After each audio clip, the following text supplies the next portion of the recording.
morning, Yeltsin saw that the closed loop wasn't working. We were on the right track with the zinc. First of all, we did this for microbubbles. It's working. Ta-da!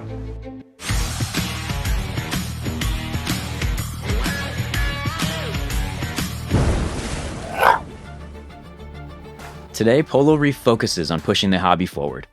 Alex the vet, Andrew, and the Polo Reef team are always looking to partner with new organizations to not only help hobbyists, but also scientists find answers through research. The Polo team welcomes a guest all the way from Yale to assist in setting up experiments in the Polo lab. And the rest of the team focuses once again on clams. The research at Polo Reef, it never stops. In case you missed it, in previous episodes the team designed, created, and built DIY GFO filters to stop unwanted GFO from entering the systems. Over time and after several ICP tests, they realized that these filters are causing higher normal zinc levels in the systems. Clams are incredibly sensitive, so any slight change can cause them to be unhappy. The zinc theory top of mind, Joe is in the back working on building another filter for the clam tank. But this filter, it's a little bit different in both its material and what it's being built for.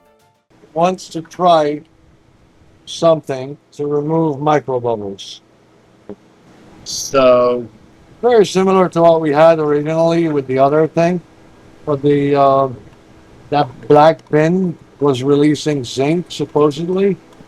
So we're going to try this bucket in the interim and see if we get the same results, except no zinc and no microbubbles.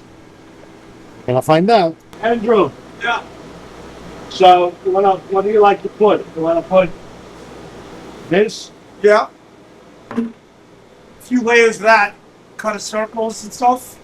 Okay. And then I have to ask Yeltsin whether we have any empty sphere stuff on. The idea for this filter, it's both smart and simple. They're going to add mechanical and biological filtration to the bucket, but the main idea behind the filter is to remove microbubbles from getting into the clam tank. Andrew has a theory that the bubbles may be a factor in why the clams are sometimes unhappy.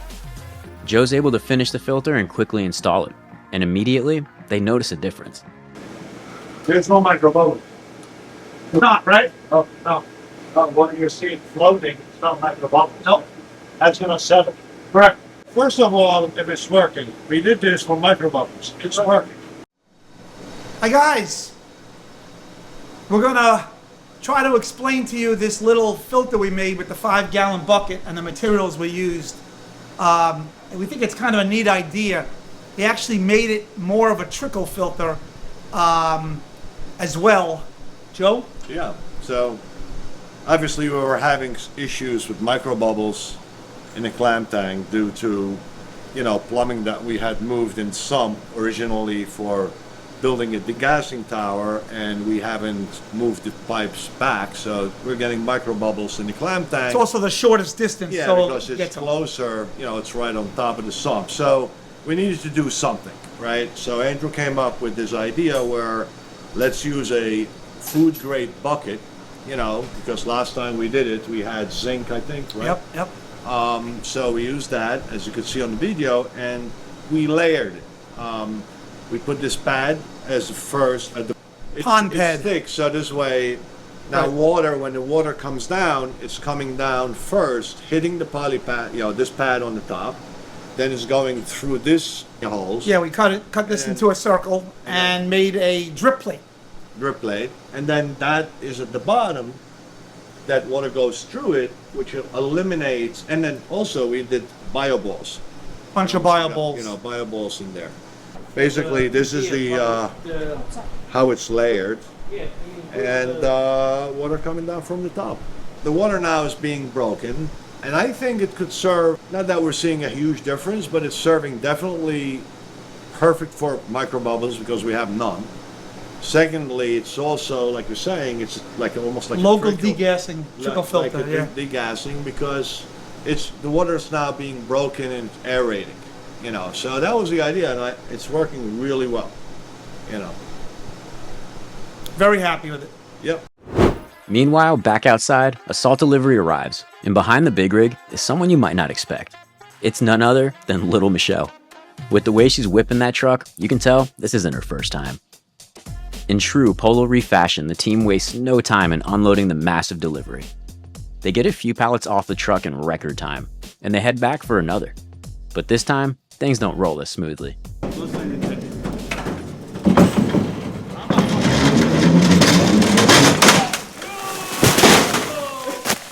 Guess that one should go in the elevator. That's what's good. Now 4 are gonna fit. The team quickly picks up all the salt and gets the job finished with a smile on their faces. You know you've been at Polo a long time when you can laugh about a massive pallet falling off a truck. It's the Polo Reef way. Hey! Michelle hops back into the big rig and heads on out. While the team is upstairs, Yeltsin hears an alarm coming from the sub-basement and heads down there to investigate. He notices one of the pumps isn't working.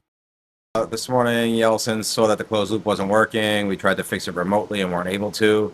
So when I got here, there's a dead short in the winding of the upper closed loop motor, and it didn't switch over automatically because two of the valves on the that switch over to go to the other pump have frozen up and had to be opened manually. This isn't the first pump to have issues at Polo, and it certainly won't be the last.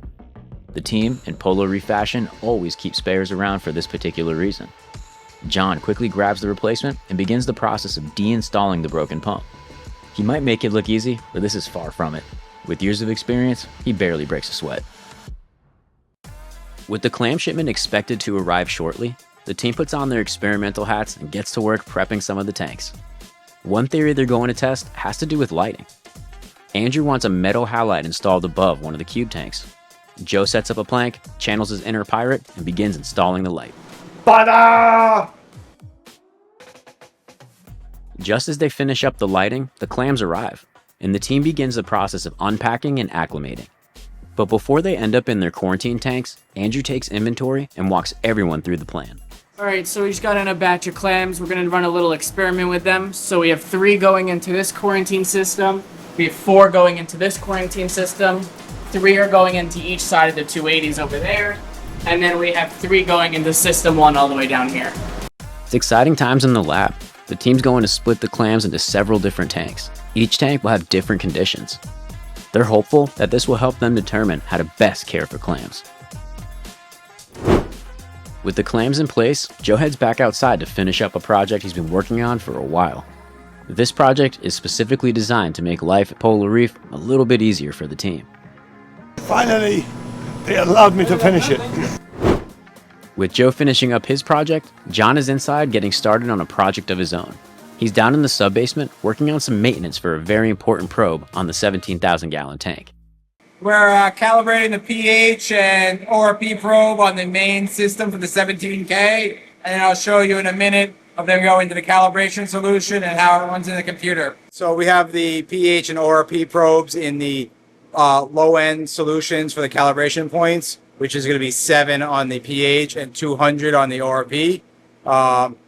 In this screen here, we look at the analog value, which is what the computer actually sees, and we wait for that number to stabilize, and then we tell the computer what the solution actually is, which is actually 7 and 215, and that'll be our low-level marks, and then we'll move it to the other solutions, which are going to be 10 and 600 on the ORP, and once those numbers stabilize, we teach that to the computer too as the 2 points that it'll chart a line between so that it could interpret the value of the tank water.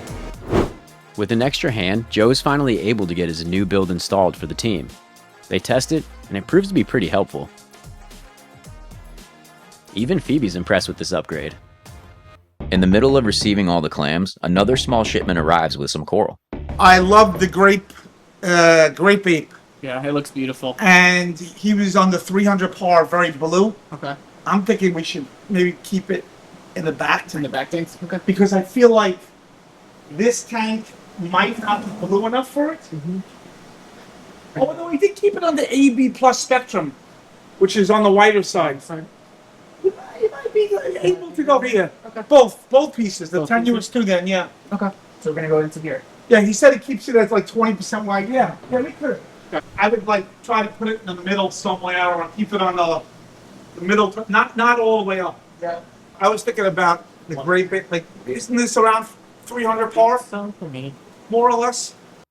With tank conditions top of mind, Andrew decides to make some tweaks to one of the 300-gallon tanks before putting the new arrivals in. Lighting, it's super important for any coral, and these changes, they might seem minor, but they could really make a difference in the health of the reef. Like you might be able to stick on a rock and put it just like that. Right in here. Yeah, 300. So we have one here, one down there. Yeah, sure. Although the tenuous could probably take more. Take a little more. At Polo Reef, change is constant, but these changes are monitored closely by Andrew and the team to determine what yields the best results. The goal? It's to share it with everyone at home. Alex the vet is in the lab with a very special guest, working on some pretty exciting stuff. This is Dr. Chen. He came all the way down from Yale to take some samples with us today. And he's one of the scientific directors of the Yale bacterio-phage lab. They waste no time getting to work. Dr. Alex the vet and Dr. Chen take a moment to brief Andrew on one of today's missions. What was the bacteria on those things? Possibly Vibrio. And then what I did was two things. I pulled 5 isolates and then I killed them. And then formulated them in these little beads. You can maybe see them in here, like it's alginate. Sure. They're like boba if you've had it. And it contains the dead bacteria. It's like sort of a vaccine. My thinking is we can add the phage to the water in the chromis tank. And then the phage will bind the bacteria, replicate on them. And since it's a closed system, they should just replicate until there's no more bacteria. Right. Yeah. Basically, the bacteria will be attracted to the beads, and there will be phages inside the beads basically waiting for them. So they'll come to it, and then they'll get nabbed by the phage.